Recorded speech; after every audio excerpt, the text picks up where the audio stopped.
أما بعد أعوذ بالله من الشيطان الرجيم بسم الله الرحمن الرحيم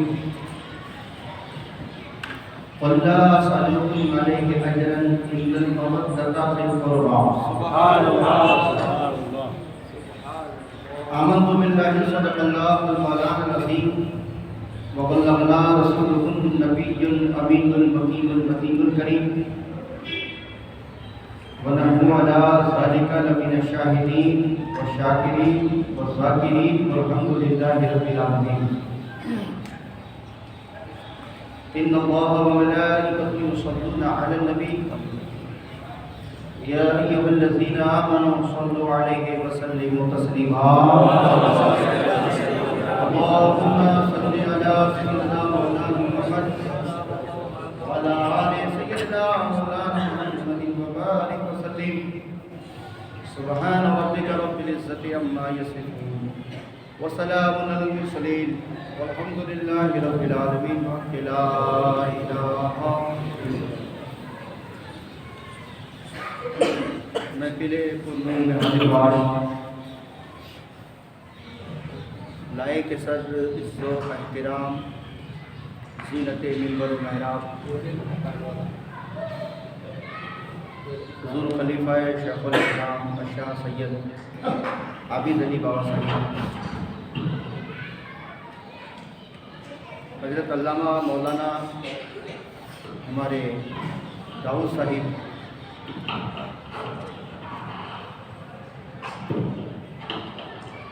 ہمارے سرکار سید حاجی محبوب علی بابا صاحب،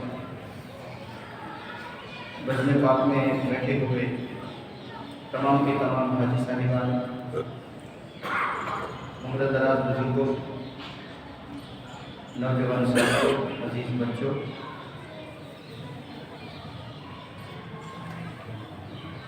اللہ کے نبی صلی اللہ تعالیٰ علیہ وسلم نے رجب المرجب یعنی رجب مہینے کی خوب تعریف بیان کی۔ سرکار مدینہ ارشاد فرماتے ہیں کہ رجب ایک جنت کی نہر کا نام ہے،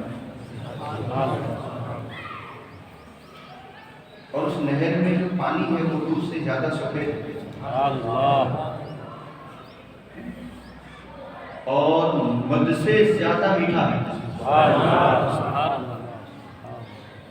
اتنا بہترین پانی اس نہر کا ہے، سرکار فرماتے ہیں یہ پانی اس کو دیا جائے گا جس نے دھرتی پر رجب کی عزت کی ہوگی۔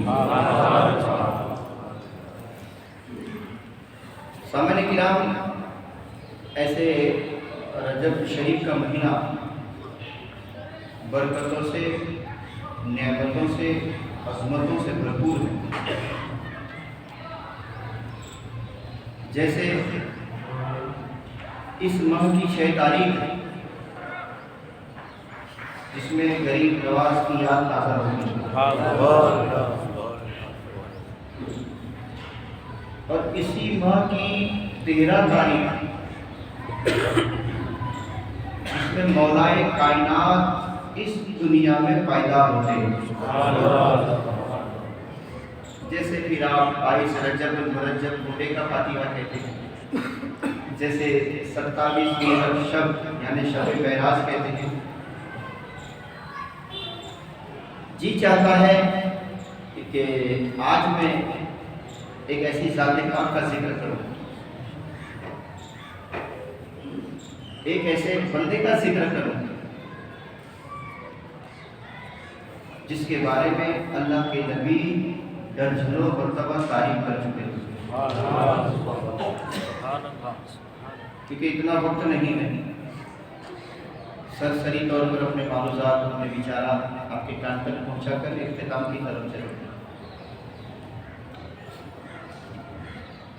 سامعین کرام،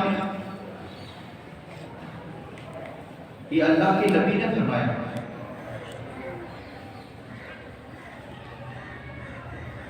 کہ حضرت علی کا چہرہ دیکھنا اللہ کی عبادت ہے۔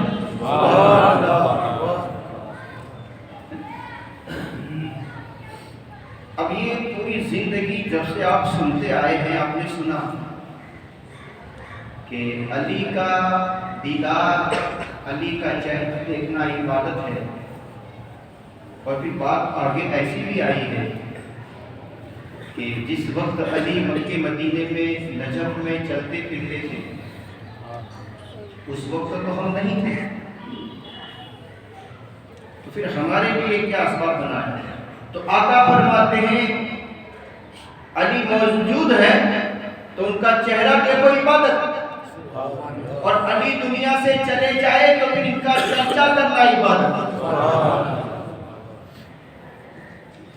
تو آج ہم دو عبادتیں کریں گے، ایک نماز جمعہ ادا کر کے اور ایک علی کا چرچا کریں گے۔ تو سوال یہ ہوتا ہے کہ علی کا چہرہ دیکھنا عبادت کیوں؟ تو پھر دوسری حدیث کو ہم بنائیں۔ اللہ کے نبی صلی اللہ تعالی علیہ وسلم دوسری جگہ ارشاد فرماتے ہیں جو بیٹا اپنے ماں باپ کو محبت کی نظر سے دیکھتا ہے، سبحان اللہ، اللہ سب کے ماں باپ کو سلامت رکھے، اور جن جن کے ماں باپ دنیا سے چلے گئے ہیں اللہ ان ماں باپ کی مغفرت فرمائے، آمین آمین۔ اپنے ماں باپ کا خوشی سے محبت سے چہرہ دیکھنا حج مبرور کا ثواب ہے۔ یہ تو آپ نے سنا ہوگا نا حدیث کہ ماں باپ کا چہرہ دیکھو ایک مقبول حج کا ثواب، حج مبرور کا ثواب۔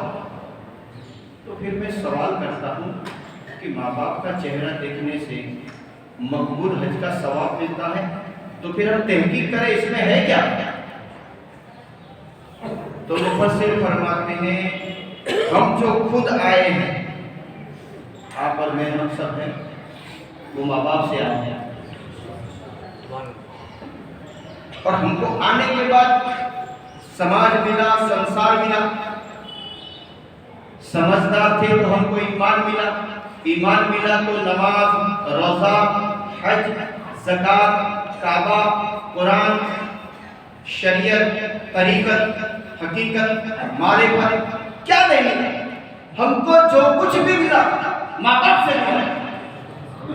کسی شاعر نے اپنا قلم چلا کر یوں بھی تو کہا تھا دنیا میں مجھے جو بھی ملا، جتنا ملا ہے دنیا میں مجھے جو بھی ملا، جتنا ملا ہے یہ سب میری ماں کی دعاؤں کا صلہ ہے۔ تو ہم کو جو کچھ بھی ملا ہے ہم خود اس لیے آئے ہیں کہ ہمارے ماں باپ ہیں، تو ہم کو جو کچھ بھی ملا وہ ماں باپ سے ملا، تو جس سے جو ملے اس کا چہرہ دیکھنا عبادت۔ تو علماء فرماتے ہیں ماں باپ کا چہرہ دیکھنا اس لیے عبادت ہے کہ ہم کو سماج اور سنسار ماں باپ سے ملا ہے۔ علماء فرماتے ہیں جس کے ذریعے ہم کو سماج اور سنسار ملے اس کا چہرہ دیکھنا عبادت، اور علی کے گھر سے ہم کو سماج نہیں، سنسار نہیں، علی کے گھر سے ہم کو نبی ملا ہے۔ علی کے گھر سے ہم کو نبی ملا، اور نبی ملے تو سب کچھ ملا۔ کیا آپ اتہاس نہیں جانتے؟ میں اتہاس دہراؤں، اتہاس تو یہی ہے سرکار پیدا نہیں ہوئے اور باپ کا سایہ ہو گیا، تو حضرت سرکار کو عبد المطلب نے پالا۔ اب آپ کو اتہاس معلوم ہو تو حضرت عبد المطلب دنیا سے پردہ ہوئے تو رسول اللہ کو علی کے باپ ابو طالب نے پالا۔ اس کا ایک لمبا اتہاس ہے۔ تو علی کے گھر میں نبی کی پرورش ہوئی تو ہم کو نبی ملا تو علی کے گھر سے، اس لیے جس کے ذریعے سماج اور سنسار ملے اس کا چہرہ دیکھنا حج کا ثواب، اور جس کے ذریعے ہم کو نبی ملا اس کا چہرہ دیکھنا اللہ کی عبادت۔ سامعین کرام، آئیے میں ایک مختصر اتہاس آپ کے کانوں تک پہنچا دوں۔ علی شیر خدا مشکل کشا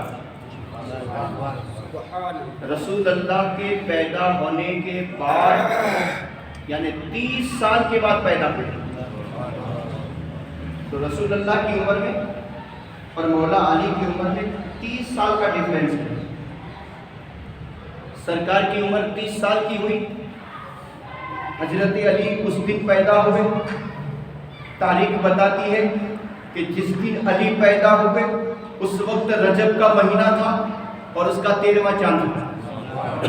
اور کہاں پیدا ہوئے؟ پوری دنیا کا اتہاس ٹٹولا جائے.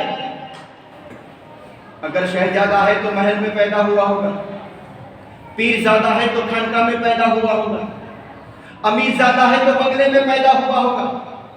کوئی اپنے گھر میں, کوئی محل میں, کوئی خانقاہ میں, کوئی دواخانے میں, کوئی سرکاری دواخانے میں, کوئی پرائیویٹ دواخانے میں. پتہ چلا دنیا کے تمام بچے اپنے بندوں کے گھروں میں پیدا ہوئے. دنیا کے تمام لڑکے انسان کے گھر میں پیدا ہوئے. ایک علی ایسے ہیں جو انسان کے گھر میں نہیں, خدا کے گھر میں پیدا ہوئے. لم یلد کے گھر میں ولد پیدا ہوئے. دیکھیے واقعہ مجھے بہت پسند ہے, میں حضرت علی کے بچپنے کا بیان کر رہا ہوں. خدا کے گھر میں پیدا ہوئے. اور سامعین کرام, کیا سچویشن تھا, کیا گٹھونی تھی, اللہ بہتر جانے. مگر میں نے اتہاس یہ بھی پڑھا ہے کہ جب علی پیدا ہوئے تو آنکھیں نہیں کھولی تھی.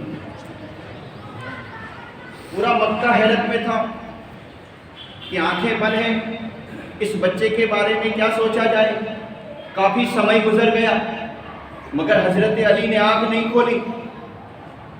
ہائے ہائے, عظمت و تقدس کی کوئی حد نہیں. ہم جب پیدا ہوئے تو دائی نے دیکھا ہوگا, نرس نے دیکھا ہوگا, ہے نا, گائنک ڈاکٹر نے یا ڈاکٹرنی نے ہم کو دیکھا ہوگا. مگر مکہ کا اتہاس کہتا ہے جب علی پیدا ہوئے تو آنکھیں نہیں کھولی. لوگ حیرت میں تھے کہ کیا کہا جائے, کیا کہا جائے. اتنے میں اللہ کے نبی کو پتہ چلتا ہے کہ میرے چچا کے گھر بیٹا پیدا ہوا اور وہ بھی کعبے میں پیدا ہوا. سرکار مدینہ اپنی جگہ سے خانہ کعبہ کی طرف آتے ہیں. لوگوں نے کہا دیکھو مکہ کا امین آ رہا ہے. لوگوں نے کہا ہٹو ہٹو, مکہ کا صادق آ رہا ہے. ہٹو ہٹو, آمینہ کا لال آ رہا ہے. جگہ دو, عبداللہ کا راز دلال آ رہا ہے. سرکار جب کعبے کی طرف آئے, کعبے کے اندر گئے, اللہ کے نبی نے پیدا ہونے والے بچے کو اپنے ہاتھوں میں لیا. تاریخ بتاتی ہے نبی علی کو ہاتھ میں لیتے ہیں اور علی اپنی آنکھیں کھولتے ہیں. دو خوبیاں ہوئی, ایک تو خدا کے گھر میں پیدا ہوئے اور پیدا ہونے کے بعد کسی کا چہرہ نہیں دیکھا. چہرہ دیکھا تو اللہ کے رسول کا چہرہ دیکھا, اللہ کے حبیب کا چہرہ دیکھا, صاحب شق القمر کا چہرہ دیکھا, صاحب قرآن کا چہرہ دیکھا. تو ایک راوی یہ کہتے ہیں جو پیدا ہو کر نبی کا چہرہ دیکھے اس کا چہرہ دیکھنا اللہ کی عبادت ہے. اور ایک بہت پاور والا واقعہ بیان کروں. نام میں بھی کچھ بحث ڈسکس ہوئی تھی, پھر سرکار نے فرمایا کہ نام علی رکھو. علی کا معنی جانتے ہیں؟ علی کا معنی بلند. جس بلندی کی کوئی لمٹ نہ ہو اسے علی کہتے ہیں, بلندی. اور حیدر کا معنی ہوتا ہے شیر, جنگل کا شیر نہیں, گرنار کا شیر نہیں, اللہ کا شیر. تو میں نے واقعہ پڑھا, عربستان میں جہالت کے دور میں ایک رواج تھا, جب بھی کسی کے گھر بچہ پیدا ہوتا تھا تو اس بچے کو خانہ کعبہ کے دروازے پر مین گیٹ پر سلایا جاتا تھا اور ایک سانپ اترتا تھا جس سانپ کا نام تھا معیار الولد. جس بچے کو کعبے کی چوکھٹ پر سلایا جاتا تھا ایک سانپ آتا تھا اور سونگتا تھا. جو حرام کا بچہ ہوتا تھا اسے کاٹ لیتا تھا اور جو حلال کا بچہ ہوتا تھا اسے چھوڑ دیا جاتا تھا. بچوں کو سلاتے سلاتے ایک دن علی کے بھی سونے کا سمے آیا, علی کو بھی چوکھٹ پر سلایا. معیار الولد ایک سانپ اترا، اس سانپ علی کے پاس جا کر سونگھ رہا ہے، علی کو سونگھ رہا ہے۔ مولا علی نے پیدا ہوتے ہی سانپ کی گردن کو پکڑا اور مروڑ دیا، سانپ کو مار دیا۔ پورے مکہ میں چرچا ہوا کہ بچوں کی پہچان والے سانپ کو ابو طالب کے بیٹے نے مار دیا، فاطمہ بنت اسد کے بیٹے نے بچہ پہچاننے والے سانپ کو مار دیا۔ چرچا کا وشے ہوا، چرچا کا وشے ہوتے ہوتے خانہ کعبہ اور مطاف کے اندر ہزاروں کا مجمع جمع ہو گیا۔ اتنے میں اللہ کے نبی آتے ہیں اور آ کر کہتے ہیں کیا ہوا؟ بولے بچے کو پہچاننے والے سانپ کو ابو طالب کے بیٹے نے مار دیا۔ تو میرے آقا فرماتے ہیں اب ایک کام کرو، سانپ تو مر گیا، مکے والے کہتے ہیں پہچانیں گے کیسے کہ حلال کا ہے کہ حرام کا؟ تو میرے آقا فرماتے بھائی کام کرو، جس کے گھر بچہ پیدا ہو اس بچے کو علی کے سامنے لے جاؤ، علی کا چہرہ دیکھ کر رو دے، سمجھ لینا حرامی ہے، علی کا چہرہ دیکھ کے ہنس دے، سمجھ لینا حلالی ہے۔ مولا علی، علی کی محبت کا دم بھرنے والا، نہ یہاں محتاج ہوتا ہے نہ وہاں محتاج ہے۔ بہرکیف مولا علی کی جتنی تعریف کی جائے کم ہے، مگر ایک بہت پیاری بات کہوں۔ سرکار کے زمانے میں سرکار نے فرما دیا، اس کے بعد ایک رولز بنایا گیا تھا۔ کیسا دستور تھا کہ اسلام سمودائی جہاں جہاں ہے تو پورے سمودائی کے لیے 100 مفتیوں کا انتخاب کیا تھا۔ جس کو شریعت کی مسئلے کی ضرورت پڑے کسی مفتی سے رابطہ کر لے۔ اب کوئی ایسا بھاری بھرکم مسئلہ آ جاتا تھا تو ایک مفتی جواب نہیں دیتا تھا تو 100 مفتی مشورہ کرتے تھے کہ کیا جواب دیا جائے۔ تو 100 میں سے کوئی بھی جواب نہیں دیتا تھا تو پھر ایک ایکسٹرا 11 مفتی رکھے تھے۔ 100 مفتی جواب نہ دے تو 11 مفتی جو ہیں ان کے پاس جاتے تھے، یہ مشورہ کرتے تھے، آپس میں چرچا کرتے تھے اور جواب دیتے تھے۔ مگر جب کسی کا مسئلہ 11 مفتی بھی حل نہیں کرتے تھے، اس وقت وہ بندھارن تھا کہ جب کوئی جواب نہ دے ایسے سوال کو لے کر علی کی بارگاہ میں پہنچا جائے۔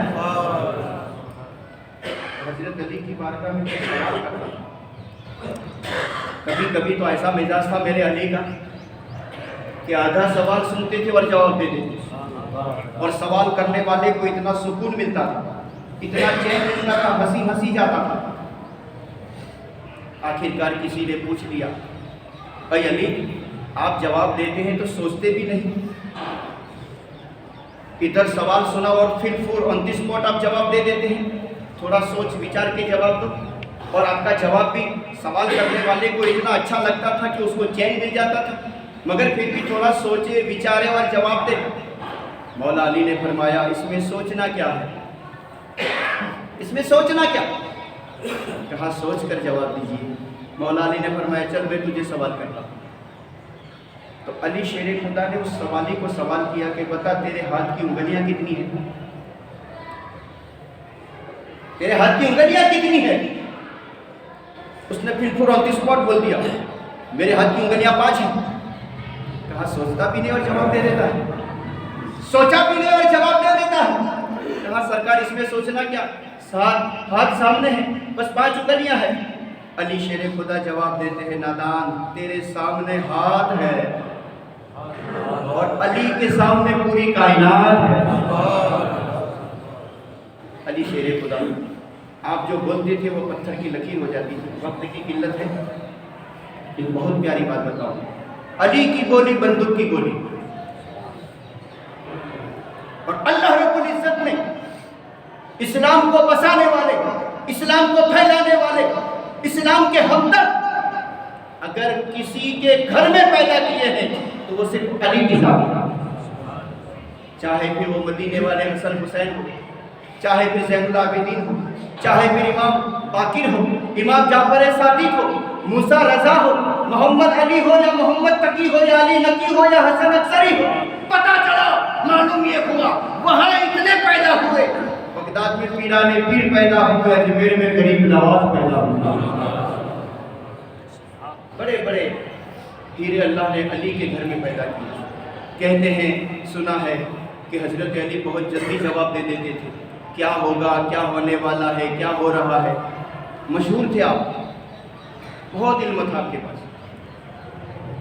ایک شخص آ کر کہنے لگا, علی میں نے سنا ہے کہ آپ بہت جواب دے دیتے ہیں, آپ بہت کچھ کہہ دیتے ہیں, میرا ایک سوال ہے. علی, کسی نے پوچھا ہوگا, علی میرا ایک سوال ہے. بولے کیا سوال ہے؟ کہا ابھی میں گھر جا کر کیا کھاؤں گا. علی شیر خدا نے فوراً بول دیا, تو گھر جا کر دودھ اور چاول کھائے گا. اب یہ بدماش گھر گیا, ارادہ کر کے گیا, چاول اور دودھ تو نہیں کھاؤں گا, تاکہ علی کا جواب کھوٹا ہو جائے.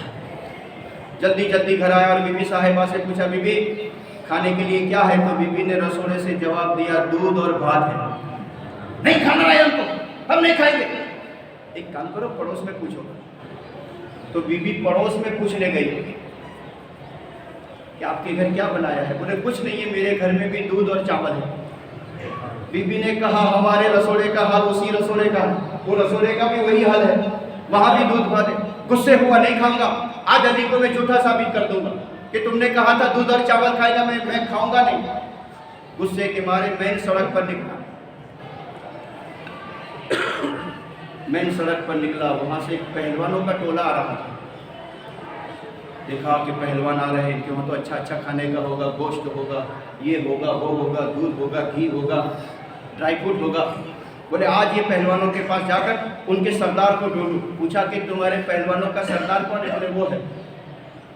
سردار کے پاس جا کر کہنے لگا کھانے کو ملے گا؟ بولے ہاں ملے گا.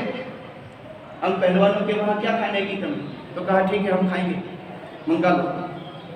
تو پہلوان کا جو خادم تھا رسوڑا میں, وہ اپنے رسوڑے سے دودھ اور بھات لے کر آیا. پہلوان کے سامنے وہ میاں کو بڑا غصہ آیا, بولے ہٹاؤ, ہم نہیں کھائیں گے, ہم دودھ بھات نہیں کھاتے. پہلوان اللہ والا تھا, ہمارے جیسا نہیں تھا کہ آدھا تھال میں آدھا زمین پر.